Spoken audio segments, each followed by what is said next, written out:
Story teller by Biplab YouTube চ্যানেলে এখন আপনারা শুনবেন ভিলেন ক্যান বি লাভার উপন্যাসের ৩২ নম্বর এপিসোড।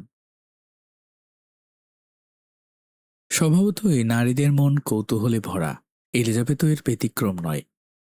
ঠিকানা নামের ঘরটা এলিজাবেথের মনে রহস্যের জাল বুনেছে।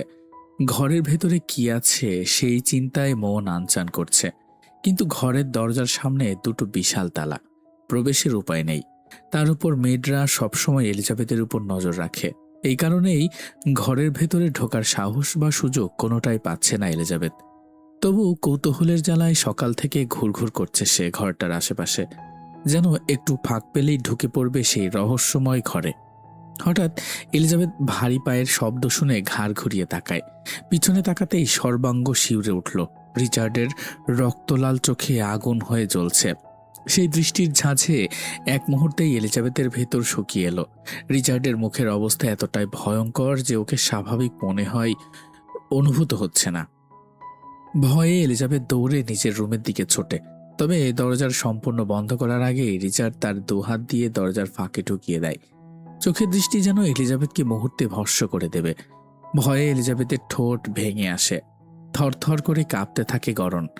তবে রিচার্ড দরজা ধাক্কা দেয় না, আবার সরেও আসে না, শুধু রক্তগরম দৃষ্টিতে তাকিয়ে আছে এলিজাবেথের দিকে। এদিকে নিচ থেকে এই দৃশ্য দেখে মেয়েডরা কেঁপে ওঠে। একজন তাকবীরকে কল করতে চাইলে আরেকজন দ্রুত তাকে আটকে দেয়। পাগল হয়েছিস? কাকে কল দিচ্ছিস তুই? ভুলে গেছিস আমাদের কত টাকা দিয়েছে উনি? যদি কল করিস তোদেরই কেটে নদীতে ভাসিয়ে দেবে। হ্যাঁ, এটাই রিচার্ড কায়নাত। তার মস্তিষ্ক সূক্ষ্ম বুদ্ধি আর কৌশলে ঠাসা। দেওয়ান মঞ্জিলের প্রতিটি কোণ, প্রতিটি মানুষ, এমনকি গার্ড থেকে শুরু করে মেড পর্যন্ত সবই রিচার্ডের নিয়ন্ত্রণে। মোটা অঙ্কের টাকায় সবাইকে কিনে নিয়েছে রিচার্ড। উদ্দেশ্য একটাই, তাকবীর যেন কোনোভাবে এলিজাবেথের সংস্পর্শে যেতে না পারে, একই সঙ্গে এলিজাবেথের নিরাপত্তা নিশ্চিত করা। তাই যতবারই তাকবীর এলিজাবেথের কাছে যেতে চেয়েছে, ঠিক ততবারই কোনো না কোনো মেয়ের এসে নানান অজুহাতে তাদের আলাদা করে দিয়েছে। এই নিয়ন্ত্রণের জালে আবদ্ধ হয়ে আছে পুরো দেওয়ান মঞ্জিল, তা তাকবীর জানে না এখনো পর্যন্ত। রিচার্ড আর অপেক্ষা করল না। শক্ত হাতে এক ধাক্কা দিতে এলিজাবেথ ছিটকে গিয়ে মেঝেতে পড়ল। রিচার্ড ঘূর্ণির বেগে তেড়ে গিয়ে এলিজাবেথকে হ্যাঁচকা টানে সোজা করে তুলল। অতঃপর কোনরূপ বাক্য উচ্চারণ না করে দুহাতে শক্ত করে চেপে ধরল এলিজাবেথের কোমর। ছোঁয়ায় ছিল হিংস্রতা, আতঙ্ক। এলিজাবেথের চোখ জোড়ায় ফেটে পড়ল। এলিজাবেথ কিছু বলতে যাবে তার আগেই রিচার্ড ওকে শূন্যে তুলে পাশের ছোট ক্যাবিনেটের উপর বসিয়ে দেয়। এতেই থেমে থাকলো না রিচার্ডের হিংস্রতা। তীব্র রাগে ফুঁসতে ফুঁসতে হাত নিয়ে গেল এলিজাবেথের কাঁধের দিকে। এলিজাবেথ সতর্ক হয়ে চেপে ধরল কাঁধের পোশাক। অনবরত কাঁপছে ওর ওষ্ঠদয়। ধ্বংস আর নিয়ন্ত্রণের তৃষ্ণায় পড়ছে রিচার্ডের আখিদয়। হিংস্রতার প্রভাবে রিচার্ডের পৈশাচিক সাইকো মস্তিষ্ক বিড়বিড়িয়ে ওঠে। তুই খুলবি না? আমি খুলবো। কান্নার তোর বাড়ল এলিজাবেথের। ভয়ে গলা দিয়ে কথা বের হচ্ছে না। কোনো রকমে অস্পষ্ট স্বরে আওড়ালো, আপনি সব কি বলছেন?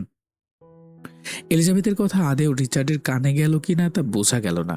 রিচার্ড একইভাবে দাঁতে দাঁত পিষে বলল, will you take it off or should I? Elizabeth তবুও হাত ছড়ায় না। ভয় কাতরে চোখে তাকিয়ে আছে রিচার্ডের দিকে। এবার সংযম হারালো রিচার্ড। ঝাড়া মেরে সরিয়ে দিল এলিজাবেথের হাত কাঁধ থেকে। পরপর কাঁধের অংশের কাপড় খানিকটা সরালো। আশ্চর্যজনকভাবে হাত কাঁপছিল গ্যাংস্টার বসের। কাঁধের উপরের অংশের কাপড় সরিয়ে ভেতরের ইনারওয়্যারে উন্মোচন করে সাদা রং অবলোকন হতেই চকিয়ে সরে আসে রিচার্ড। এক হাত কোমরে রেখে ঠোঁট কামড়ে স্বস্তির নিঃশ্বাস ফেলল। আটকে রাখা নিঃশ্বাস ঘন ঘন শ্বাসে নির্গত করছে ভেতর থেকে। ভরকে গেল এলিজাবেথ। বুঝল না রিচার্ডের এই আচরণের মানে। তবুও রিচার্ড সরে যেতে স্বস্তির নিঃশ্বাস ফেলল। সহসাই এক উজ্জ্বলিত শিখা প্রজ্বলিত হলো ভেতরে। তবে তা স্থায়ী হলো না বেশিক্ষণ। অতর্কিত আক্রমণে হকচকিয়ে গেল এলিজাবেথ। রিচার্ড আবারও তেড়ে এসে এলিজাবেথকে নিজের বাঁধনে নিয়ে নিল। রিচার্ডের চোখে এখন কোনো তেজ নেই। নিষ্প্রভ দ্বিধাহীনভাবে একগুঁয়ে দৃষ্টিতে তাকিয়ে আছে এলিজাবেথের রক্তাভ মুখশ্রীতে। এলিজাবেথ রিচার্ডের চোখে এক পলক তাকিয়ে সঙ্গে সঙ্গে ঘাড় ঘুরিয়ে নিল। আইঠাই করতে করতে বলল, এইভাবে তাকাবেন না, এই চোখে কিছু একটা আছে। রিচার্ড অনড়ভাবে ঝুঁকে থেকে ঠোঁট কামড়ে হাসল। পরপর পুরুষালী হাসকি স্বরে হিসিয়ে বলল, আছে তো, তোমার সর্বনাশ। বুকের ভেতর মোচড় দিয়ে ধরল এলিজাবেথের। ভেঙে আসে কণ্ঠস্বর। সুগভীর নিকষ কালো চোখ হতে দুফোঁটা পানি গড়িয়ে পড়ল। ক্ষীণ আওয়াজে বলল, আপনি তো আমার সর্বনাশ সেই কবেই করে দিয়েছেন। রিচার্ড এলিজাবেথের চিবুকের নিচ ধরে ওকে নিজের দিকে ঘোরালো। এলিজাবেথ ভেজা চোখে তাকালো রিচার্ডের শান্ত চোখে, তবে বেশিক্ষণ তাকিয়ে থাকতে পারল না। ভেতরে তোলপাড় শুরু হয় অজানা শিহরণে। দৃষ্টি সরিয়ে নেয় এলিজাবেথ। ঠোঁটের কোণে কামড়ে হাসল রিচার্ড তা দেখে। সর্বনাশ করিনি, তোমার শরীরের প্রতিটি ভাঁজে ভাঁজে আমার রাজস্ব বিস্তার করেছি। এলিজাবেথ কোনো প্রত্যুত্তর করল না, তবে করে বসল এক কাণ্ড। অবাকেরও অবাক পর্যায়ে গিয়ে এলিজাবেথ সোজা হলো, ঘেঁষল রিচার্ডের অতি নিকটে। দু পা দিয়ে পেঁচিয়ে ধরল রিচার্ডের কোমর। ভ্রু কুচকাল রিচার্ড, তবে বাধা দিল না। স্থিরভাবে দেখছিল এলিজাবেথ কি করছে। রিচার্ডের নীরবতার উত্তেজনায় ঘরের বাতাস আরো ভারী হয়ে উঠল। এবার এলিজাবেথ সত্যিই বিষয়ের সীমা ছাড়ল। পেঁচিয়ে রাখা পায়ে হালকা টান প্রয়োগে রিচার্ডকে আরো কাছে টেনে আনলো। দৃষ্টি গভীর, স্থির হয়ে আছে রিচার্ডের সমুদ্র নীল চোখে। দুটো দৃষ্টি এখন এক বিন্দুতে মিশে গেছে, একটিতে প্রশ্ন, অন্যটিতে উত্তর। সময়ও থমকে গেল তাদের চারপাশে। শুধু এই নীরব মুহূর্তটুকু চিরস্থায়ী হয়ে রইল।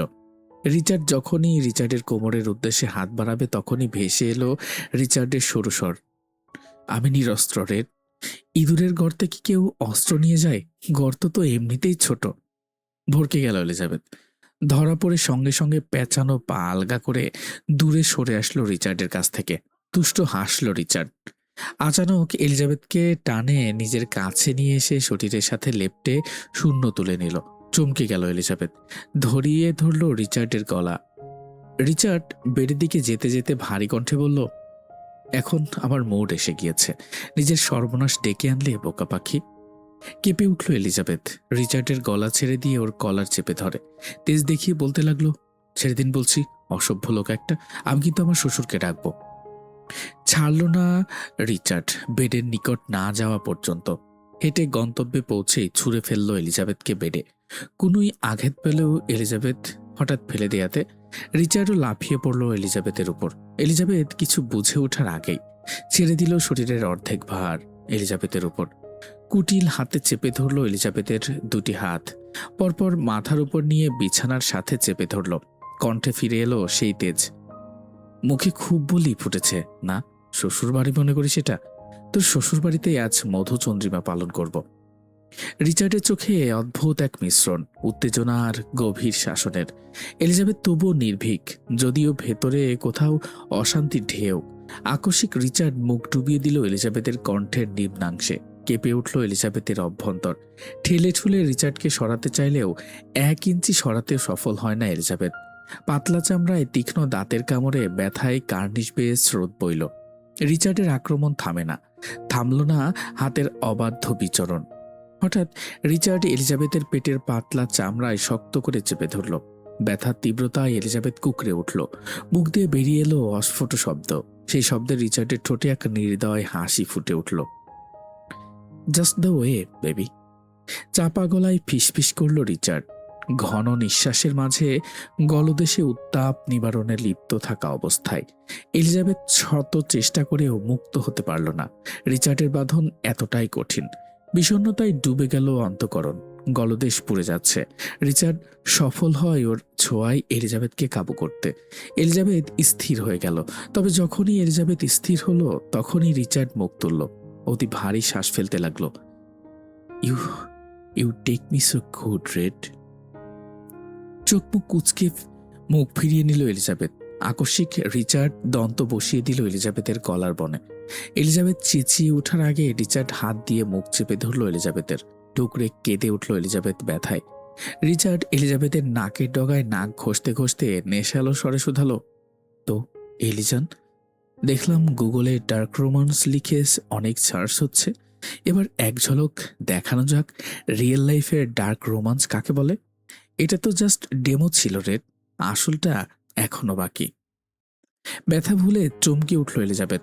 সেই সঙ্গে অস্বস্তি আর লজ্জায় গাল লাল হয়ে উঠল।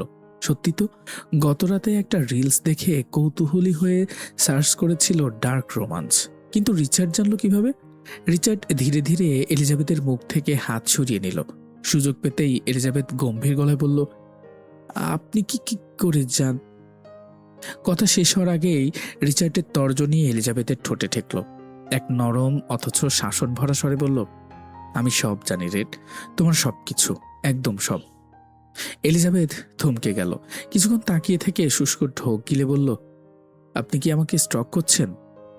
রিচার্ডের ঠোঁটে আবারও সেই রহস্যময় হাসি। যদি করি। আমার রেডের সব জানা তো আমার অধিকার, তাই না? হঠাৎ কি হলো কে জানে, এলিজাবেথ ফ্যাক করে কেঁদে উঠল। হুড় করে কাঁদতে কাঁদতে বলল, আর আমার অধিকার? কোথায় আমার অধিকার? এক মুহূর্তের জন্য থমকে গেল রিচার্ড। এলিজাবেথের কণ্ঠে ছিল তেজ, সঙ্গে এক অদ্ভুত অধিকার প্রবণতা। রিচার্ড পুরোপুরি এড়িয়ে গেল এলিজাবেথের প্রশ্ন, কোনো উত্তর দিল না। উল্টে নরম হাতে এলিজাবেথের চোখের পানি মুছে দিয়ে বলল, আমি বাচ্চা ছেলেদের মতো তোমার মাস্কারা বা লিপস্টিক নষ্ট করব না। আমি তোমার সর্বাঙ্গে এলোমেলোভাবে ছোঁয়া এঁকে দেব, যেন আমার স্পর্শের সুখ তুমি সর্বত্র অনুভব করো। রিচার্ডের মুখে ছিল এক অদ্ভুত শান্তির ছাপ, তবে চোখে এক অদৃশ্য আগ্রাসন। রিচার্ডের পেঁচানো জবাবে এলিজাবেথের কান্নার তোর আরো বাড়ল। ফ্যার করে কেঁদে ঘৃণিত স্বরে বলল, শুধু এসব নোংরামি, ভালো কথা নেই মুখে? রিচার্ড ভ্রু নাচাতে নাচাতে বলল, আমাকে ভালো ভেবে ভুল করছো কেন বেবি? আমার ইমাজিনেশনে তোমাকে আরো গভীরভাবে কাছে নেই, ট্রাস্ট মি। বিষাদে মুখ ফিরিয়ে নেয় এলিজাবেথ, শীর্ণস্বরে বলে, I hate you, I hate you. এলিজাবেথের কথার পারদে রিচার্ডের নিরুদ্বেগহীন জবাব। এলিজাবেথ ফিরে তাকালো রিচার্ডের উত্তপ্ত খড়খড়ে মরুভূমির পানে। কণ্ঠ বসে গিয়েছে কান্নায়। ফ্যাসফ্যাসে আওয়াজে বলল, আপনি আমাকে বদনাম করে দিচ্ছেন। পৈশাচিক শক্তিতে তরতরিয়ে বেড়ে ওঠা তীব্র ক্রোধ আর হিংস্রতা বৃক্ষপটের সাথে মিশে থাকা লাশময় নারীর সান্নিধ্যে বহমান মন্থর শিথিলতা তলিয়ে গেলে আবার ফিরে গেল তার পূর্ণরূপে। রিচার্ড খপ করে এলিজাবেথের চোয়াল শক্ত করে চেপে ধরল। কক্ষ কাঁপিয়ে চেঁচিয়ে উঠল, এই পৃথিবীতে এলিজাবেথ শুধু বদনাম হবে রিচার্ডের নামে। আমার ছোঁয়ার 7 রঙের রঙিন হয়ে যাবে তুমি, তাও তোমার দিকে আঙুল তোলার সাহস কারোর থাকবে না, কারণ রিচার্ড কায়নাত সেই জায়গা রাখেনি। রিচার্ডের কণ্ঠে ছিল এক অদৃশ্য ভয়ঙ্কর শক্তি আর অদম্য সত্য। প্রতিটি শব্দ এলিজাবেথের অস্তিত্বের মধ্যে এক গভীর মুঘলির মতো স্থায়ী ছাপ রেখে যায়, অস্থির করে তুলল ভেতরে। এলিজাবেথ রিচার্ডের দিকে চাতক পাখির দৃষ্টিতে চেয়ে ছটফট করে উঠল। কি জায়গা রাখেননি বলুন, সত্যটা জানতে চাই আমি। রিচার্ড আবারও চেপে ধরল এলিজাবেথের কণ্ঠনালী, চিবিয়ে চিবিয়ে বলল, জানতে পারবি, সব জানতে পারবি, তবে এত সহজে নয়। তোকে এখনো আমার অনেক যন্ত্রণা দেয়া বাকি, একেবারে মেরে ফেললেই তো পারেন। এত কিছু করেও যখন স্বাদ মিটল না। আজ এলিজাবেথের উচ্চস্বরে কোনো প্রতিক্রিয়া দেখালো না রিচার্ড। এলিজাবেথের উপর থেকে সরে আসলো, বেডে বসে নিজের পায়ের উপর ঝুঁকল। এলিজাবেথ অনড়ভাবে কেঁদে যাচ্ছে। দমকা হাওয়ার মতো ভেসে আসলো রিচার্ডের খাদযুক্ত কণ্ঠস্বর, সেটা পারলে তো তোর বলে দিতে হতো না, আর না আমাকে এত পুড়তে হতো।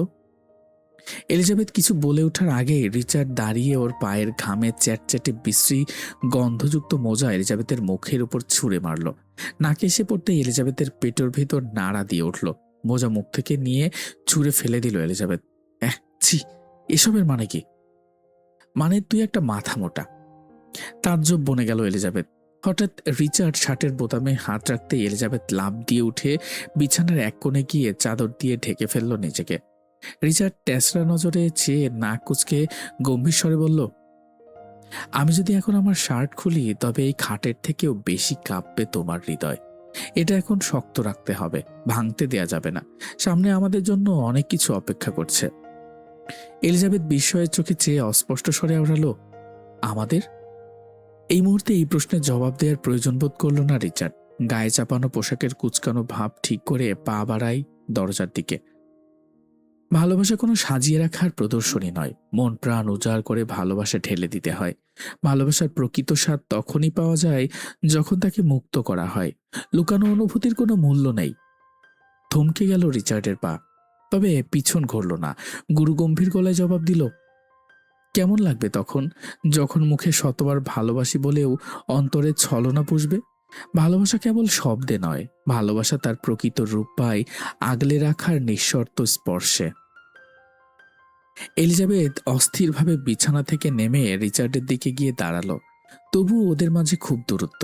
রিচার্ডের পেছনে ছায়া দৃষ্টি রেখে কান্নায় জর্জরিত ক্ষীণ স্বরে বলল, আগলে কি রেখেছেন?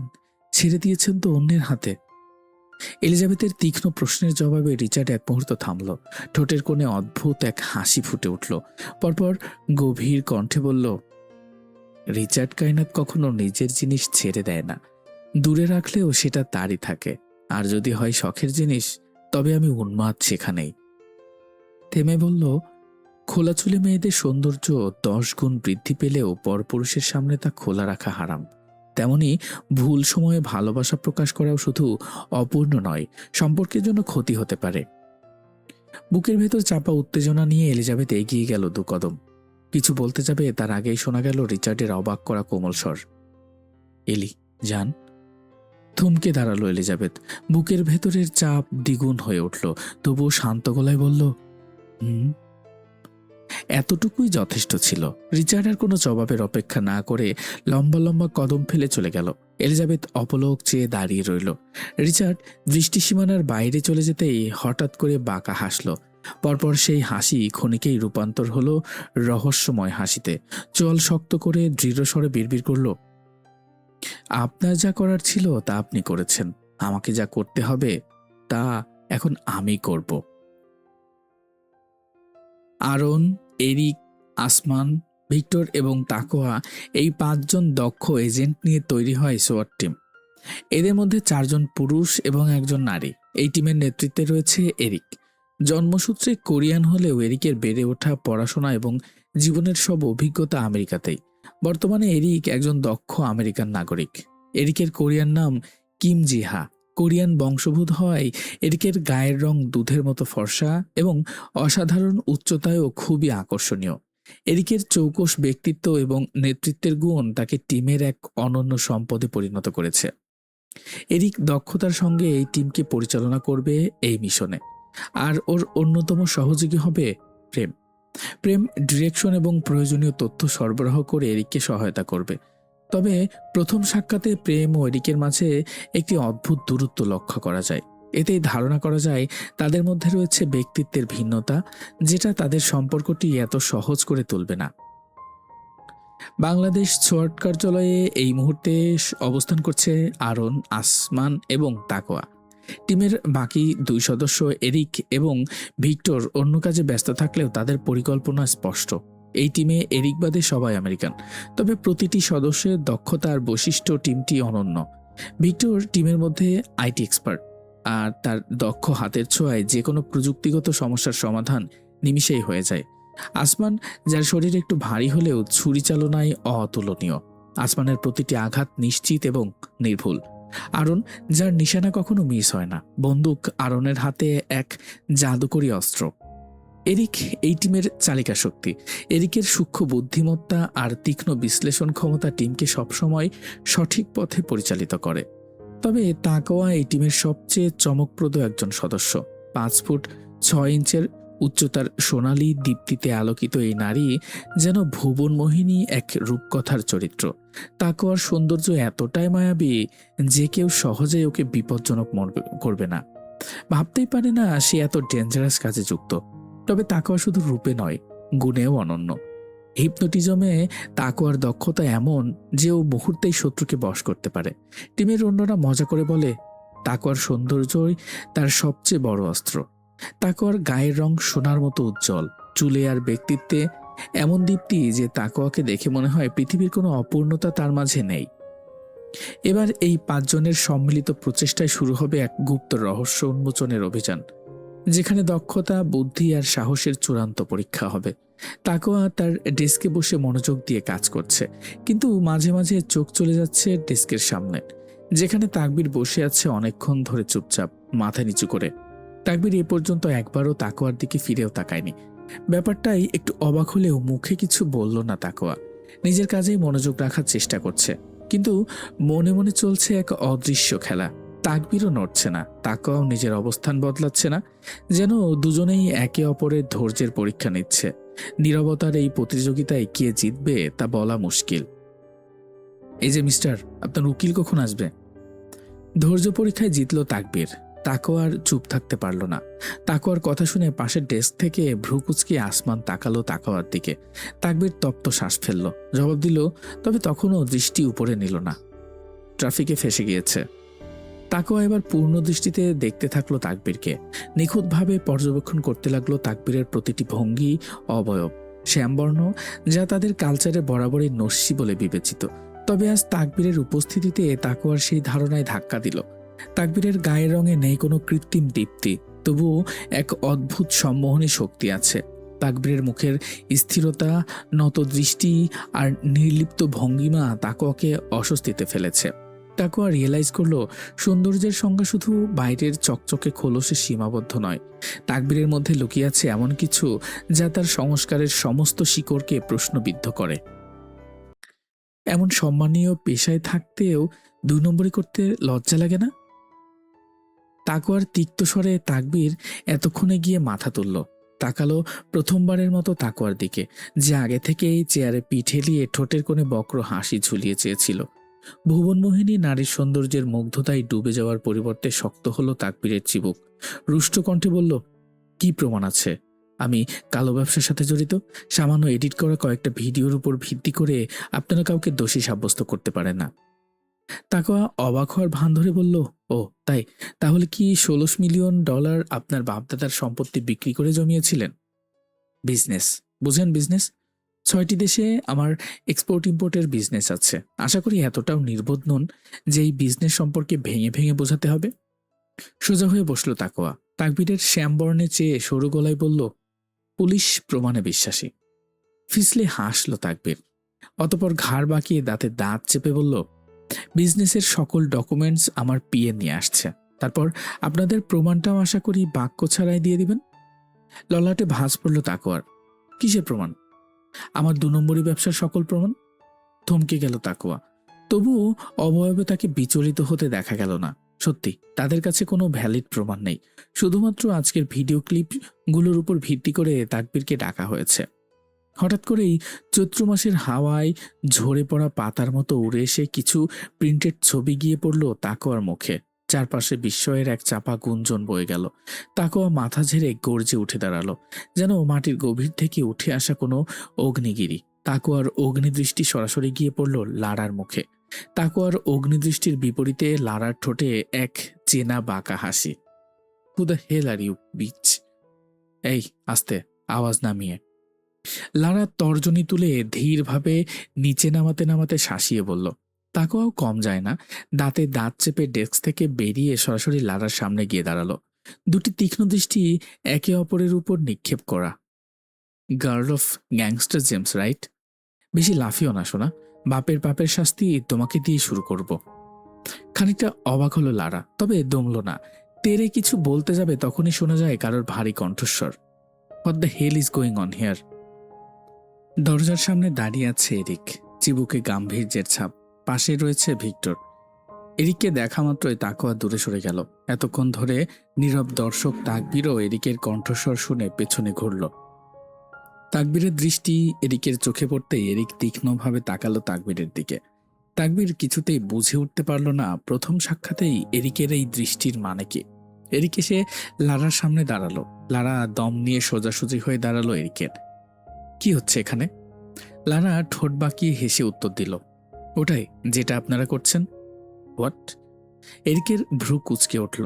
লারা অপ্রত্যাশিতভাবে তর্জনী তুলে ভিক্টরের দিকে ইশারা করে বলে উঠল, হি ফাক মি। মুহূর্তেই সোয়াট কার্যালয়ে বিস্ফোরণ হলো। সকলের চোখ বিস্ময়ে বড় হয়ে যায়। ভিক্টর তো যেন আকাশ থেকে টপকে পড়েছে, একটুর জন্য মাটিতে পড়েনি। এরিক ভিক্টরের দিকে তাকালে ভিক্টর চুপসানো মুখে ঘন মাথা নাড়ালো দুপাশে। এরিক শান্ত চোখে লারার দিকে তাকালো। কি প্রমাণ আছে আপনার কাছে? এরিক প্রশ্ন করল দৃঢ় স্বরে। প্রমাণ ওইগুলো। ডেস্কের উপর ছড়িয়ে ছিটিয়ে থাকা ছবিগুলোর দিকে ইঙ্গিত করল লারা। ওর চেহারায় শয়তানির ছাপ স্পষ্ট। এরিক এবং অন্যান্যরা আবারও ছবিগুলোর দিকে তাকালো। সেখানে দেখা যাচ্ছে ভিক্টর আর লারা একে অপরকে কিস করছে। ভিক্টরের মুখ ফ্যাকাশে হয়ে চোখ যেন এবার কোটর থেকে বেরিয়ে আসবে। এরিকের স্বর এবার বেশ শান্ত হলো। বলল, এগুলো তো এডিট করা, তা দেখেই বোঝা যাচ্ছে। ভিক্টর এতক্ষণ আমার সাথেই ছিল। লারা সাথে সাথে কঠিন গলায় প্রতিরোধ করল, এগুলো যদি এডিট হতে পারে তাহলে ওই ভিডিও ক্লিপগুলো এডিট হতে পারে না কেন? প্রশাসন কি নিজের মর্জি মতো সত্য তৈরি করে? এরিক চোখ শুরু করলো, ভারী কণ্ঠে বলতে লাগলো, ভদ্রভাবে কথা বলুন, ভুলে যাবেন না আপনি কার সাথে কথা বলছেন। তার আগে আপনি ভুলে যাবেন না আপনার সামনে যে দাঁড়িয়ে আছে সে একজন মেয়ে, আর আমাদের দেশে মেয়েদের যথাযথ সম্মান দেয়া হয়। এটা আপনার আমেরিকা না বস। ভেসে এলো আরেকটি নতুন কণ্ঠস্বর। প্রেম গায়ে চাপানো লেদারের জ্যাকেট খুলতে খুলতে ভেতরে প্রবেশ করছে। প্রেমকে দেখে লারা এবং এরিক দুজনের মেজাজ চটে গেল। প্রেম কারোর বিরক্ত চাহনি পাত্তা না দিয়ে লারার পাশে গিয়ে দাঁড়ালো। লারা কঠোর চোখে প্রেমের দিকে তাকাতেই প্রেম হেসে চোখ টিপল। পরপর লারার কানের কাছে মুখ নিয়ে ফিসফিস করে বলল, লারা জান্স। চোখ রাঙালো লারা প্রেমকে। এরিকের কণ্ঠ স্থির অথচ দৃঢ়। আপনি আমাদের কথার মধ্যে একদম ঢুকবেন না অফিসার প্রেম। আমি আমার ডিউটি পালন করছি। প্রেম নির্লিপ্ত ভঙ্গিতে বলল, আমিও আমার ডিউটি পালন করছি। এরিকের তীক্ষ্ণ দৃষ্টি ক্রমেই তপ্ত হয়ে উঠল, গলায় কটাক্ষের ঝাঁজ। মানে কোনটা আপনার ডিউটি মনে হচ্ছে? প্রেম নির্ভীকভাবে উত্তর দিল, একজন নারীর সম্মান রক্ষা করা। এরিক রাগে ফুঁসতে ফুঁসতে বলল, অফিসার প্রেম, এখানে কাউকে অসম্মান করা হচ্ছে না। প্রেম শান্ত, তবুও দৃঢ়ভাবে বলল, তাহলে এত কাছে দাঁড়িয়ে আছেন কেন? দূরে সরুন। এ বলে হালকা ধাক্কায় এরিককে পেছনে সরিয়ে দিল। চারপাশ স্তব্ধ হয়ে উঠল। প্রত্যক্ষদর্শীদের মুখে বিস্ময়ের ছায়া। এরিকের চোখে অগ্নি জ্বলে উঠল। তেরে কিছু বলতে যাচ্ছিল, তার আগেই তার চার সহকর্মী তার ঢাল হয়ে তেরে যায় প্রেমের দিকে। প্রেমও নির্বাক, অধরকণে বাঁকা হাসি। বিস্ফোরণ হওয়ার আগ মুহূর্তে দৃশ্যপটে প্রবেশ করল তাকবীর। তাকবীর কঠিন গলায় বলল, আপনারা নিজেদের মধ্যে কি শুরু করেছেন? থামুন, এই যে আমার উকিল এসে গেছে। তাকবীরের কথায় মুহূর্তেই উত্তেজনার পারদ নেমে এলো। রেহান তাকবীরের উকিল নিয়ে তাকবীরের পাশে দাঁড়িয়ে আছে। কয়েক সেকেন্ডের নীরবতায় দ্বন্দ্বের জট খুলে গেল। তাকবীরের দৃঢ় উপস্থিতি এবং সমচয়িত সিদ্ধান্ত উত্তপ্ত পরিস্থিতির সমাপ্তি ঘটালো। তবুও প্রেম আর এরিকের শক্ত দৃষ্টি এক বিন্দুও নরম হলো না। উকিল ইতিমধ্যে তাকবীরের ব্যবসার সমস্ত ডকুমেন্টস বের করে তাকোয়ার হাতে তুলে দিয়েছে। তাকোয়া এগিয়ে গিয়ে বাকি 3 সদস্যের কাছে নথিপত্রগুলো জমা দিল। 3 জন একত্রে নথিগুলো দ্রুত হাতে নিয়ে ঘটঘট করে পাতা উল্টাতে শুরু করে। দৃষ্টি তাদের তীক্ষ্ণ। এরিক তখনও প্রেমের দিকে তাকিয়েছিল। কপালে ক্রমে ঘামের ফোঁটা জমতে শুরু করেছে। প্রেম এরিকের উপর বিদ্রুপের হাসি ছুটে তাকালো লারার দিকে, যে আগে থেকে নাক মুখ কুঁচকে মুখ বিকৃত করে চেয়ে দেখছিল তার কাণ্ড। প্রেম আবারও লারার দিকে তাকিয়ে ঠোঁট গোল করে ফ্লাইং কিস ছুড়ে দিল নিঃশব্দে। এরিকের টিমমেটরা ডকুমেন্টসগুলো ভালোভাবে পর্যবেক্ষণ করে মলিন মুখে তাকায় এরিকের দিকে। এরিক আগে থেকেই ওদের দিকে উৎসুক দৃষ্টিতে তাকিয়েছিল। দৃষ্টি মিলতেই তাকোয়া দুপাশে মাথা নাড়ল। এরিকের হাত মুষ্টিবদ্ধ হয়ে উঠল মুহূর্তেই। অন্যদিকে তাকবীর ঠোঁটের কোণে তুষ্ট হাসি টেনে বলল, বলেছিলাম বিশ্বাস করেননি, এবার হলো তো। একজন মিনিস্টারকে অহেতুক হ্যারাসমেন্ট করার অপরাধে আপনারা কি শাস্তি পেতে পারেন কোনো ধারণা আছে? সোয়াট টিমের সদস্যরা কোনো প্রতিক্রিয়া করল না। ক্ষোভ তাদের চোখে স্পষ্ট থাকলেও সকলের নত দৃষ্টিতে নীরবে দাঁড়িয়ে রইল। এরিক দৃঢ় পায়ে এগিয়ে গিয়ে দাঁড়ালো তাকবীরের মুখোমুখি। উচ্চতায় এরিক তাকবীরের চেয়ে অধিক। তাকবীর মাথা উঁচু করে স্থির দৃষ্টিতে তাকালো। এরিক স্মিত হাসল, তীক্ষ্ণ স্বরে বলল, তাহলে আর কিছুদিন অপেক্ষা করুন মিনিস্টার তাকবীর দেওয়ান। আমরা ভাঙি, পথ হারাই, তবে গন্তব্য ভুলি না। তাকবীর নির্ভীক হাসি দিয়ে জবাব দিল, আপনাদের গন্তব্য যদি ন্যায়ের পথে হয় তবে আমিও অপেক্ষা করব, কিন্তু যদি অন্যায় হয় তবে মনে রাখবেন আমি শুধু দাঁড়িয়ে থাকবো না, আমি প্রতিরোধও করব। এরিক ঠোঁট কামড়ে নিজের ক্রোধ সংবরণ করল। তার পেছনে থাকা সোয়াট টিমের সদস্যরা মাথা নিচু করে রেখেছে। তাদের প্রত্যেকের চোখে অপমানের তীব্র ছায়া। তাকবীর দেওয়ান, আপনার এই আত্মবিশ্বাস একদিন ভেঙে যাবে, আর তখন আপনাকে আর কোনো নথি বা আইন রক্ষা করতে পারবে না। তাকবীর ফিসলে হেসে ধীরস্বরে দৃঢ়ভাবে বলল, আত্মবিশ্বাস সঠিক হলে তাকে ভাঙা যায় না, তবে আপনি চেষ্টা চালিয়ে যেতে পারেন। তাকবীরের পাশে দাঁড়িয়ে থাকা প্রেম হালকা হাসি দিয়ে বিটলামি স্বরে বলল, আপনার ধৈর্য এবং সাহস দুই প্রশংসনীয় মিনিস্টার। তাকবীর মৃদু হেসে প্রেমের দিকে চেয়ে উত্তর দিল, যে পথ সত্যের সেখানে ধৈর্যই প্রধান অস্ত্র, আর সাহস সেটা আমার রক্তে। আর কথা বাড়ালো না তাকবীর, হনহনিয়ে বেরিয়ে গেল। সাথে গেল রেয়ান আর উকিল সাহেব। গেল লারাও প্রেমকে চোখ রাঙিয়ে। ওরা বেরিয়ে যেতে এরিক ক্রোধে ফোন ছুঁড়ে মারল মেঝেতে। এই যে মিস্টার দাঁড়ান। তাকবীর বিরক্ত মুখে থেমে দাঁড়ালো। গাড়ির ডোর ধপধপ শব্দ করে লাগিয়ে পেছন ঘুরে ঝাঁঝালো স্বরে বলল, কি সমস্যা? লারা ততক্ষণে ছুটে এসে তাকবীরের সামনে দাঁড়িয়েছে। হাঁপাতে হাঁপাতে বলল, আরে ভাই, আমি আপনাকে সাহায্য করলাম আর আপনি আমাকে বলছেন কি সমস্যা? পুরো কাওয়ার্ড একটা। এই মেয়ে, একদম জিপ টেনে ছিঁড়ে ফেলবো। তাকবীর দেওয়ানের কারো সাহায্যের প্রয়োজন হয় না, আমার ঢাল আমি নিজেই। এই বলে তাকবীর আবার গাড়িতে উঠতে উদ্যত হয়, কিন্তু ঠিক তখনই পেছন থেকে ভেসে এলো লারার সুরসুরে কণ্ঠ। "হুঁ, অন্যের বউ নিয়ে টানাটানি একজন মিনিস্টারের চরিত্রে যায় না।" তাকবীর থমকে গেল, পা যেন জমে গেল মুহূর্তের জন্য। ধীরে ধীরে পেছন ফিরল, চোখে এক অদ্ভুত অগ্নি ঝলসে উঠল। স্থির স্বরে বলল, যার জন্য পুরো ব্যক্তিত্ব পাল্টানোর কথা ভাবতে পারি, তাকে পাওয়ার চেষ্টা করাই লাজ লজ্জার কি আছে? লারা বাঁকা হাসি দিয়ে বলল, তাহলে ডিল করা যাক। কিসের ডিল?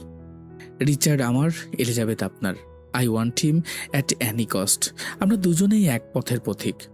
তাকবীর হেসে বলল, তাকবীর দেওয়ানের কারো সাহায্যের প্রয়োজন নেই, আমি একাই যথেষ্ট আমার এলোকেশিকে নিজের করার জন্য। লারার মুখ অপমানে চুপসে গেল। তাহলে দেখা যাক মিস্টার মিনিস্টার, কে আগে তার লক্ষ্য পূরণ করতে পারে। তাকবীর একটু বিচলিত হলো না, গম্ভীর মুখে বলে উঠল, খেলা জমুক মিস লারা, তবে আমার জয় নির্ধারিত। তাকবীর লারাকে আর কোনো কথা বলার সুযোগ না দিয়েই গাড়িতে উঠে বসে দরজা টেনে দিল। ড্রাইভিং সিটে বসা ছিল রেয়ান। রেয়ান গাড়ি স্টার্ট দিতে দিতে কিছুক্ষণ উসখুস করে বলল, বস, এত বড় সত্য জানার পরেও কিভাবে সামনে এগোনোর কথা ভাবছেন? এটা তো এক প্রকার আত্মঘাতী। তাকবীর ফোনটা হাত থেকে নামিয়ে এক গভীর দীর্ঘশ্বাস ফেলল, কণ্ঠে দৃঢ়তা অথচ বিষাদ মাখা। ভালোবাসার কোনো বিশ্লেষণ হয় না রিয়ান, মানুষ প্রেমে পড়ে বারবার, কিন্তু মায়ায় পড়ে শুধু একবার। আর সেই মায়া যখন প্রকৃত হয়, তখন তা মানুষকে অমরত্ব দান করে, আবার ধ্বংসের দ্বারেও নিয়ে যায়। প্রকৃত প্রেমই কখনো ক্লান্ত হয় না, পারলে প্রিয়তমাকে হৃদয়ের সিংহাসনে বসিয়ে জীবনের মাথার তাজ বানিয়ে রাখে। আমি মৃত্যুর আগের দিন পর্যন্ত চেষ্টা করব। রিয়ান উদ্বিগ্ন কণ্ঠে বলল, বস, এটা আপনার জন্য ভয়ানক বিপজ্জনক।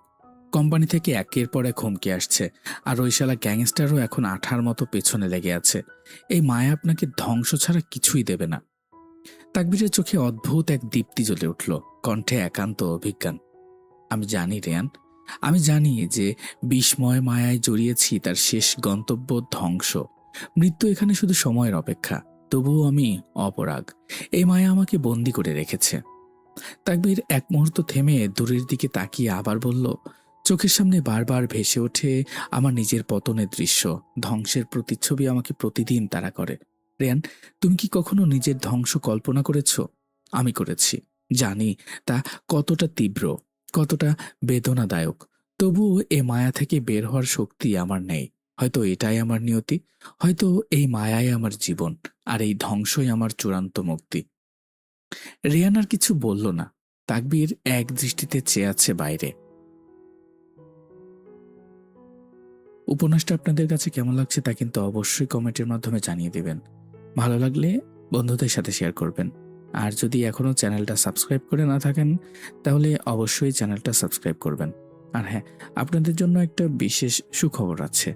সেটা আপনারা আপনারা যদি চান, তাহলে প্রতি শুক্রবার একটা করে হরর এপিসোড আপলোড দেওয়া হবে। এটা শুধু প্রতি সপ্তাহে একদিন, শুক্রবার রাত 11টা অথবা 12টার দিকে আপলোড দেওয়া হবে। তো আপনারা যারা হরর স্টোরি শুনতে চান, আবারও বলছি, এটা শুধুমাত্র শুক্রবার, প্রতি শুক্রবার সপ্তাহে একদিন হবে। যদি শুনতে চান হরর স্টোরি, তাহলে অবশ্যই কমেন্টের মাধ্যমে জানিয়ে দেবেন। ধন্যবাদ, সাথেই থাকুন। খুব শীঘ্রই ফিরে আসছি পরবর্তী এপিসোড নিয়ে।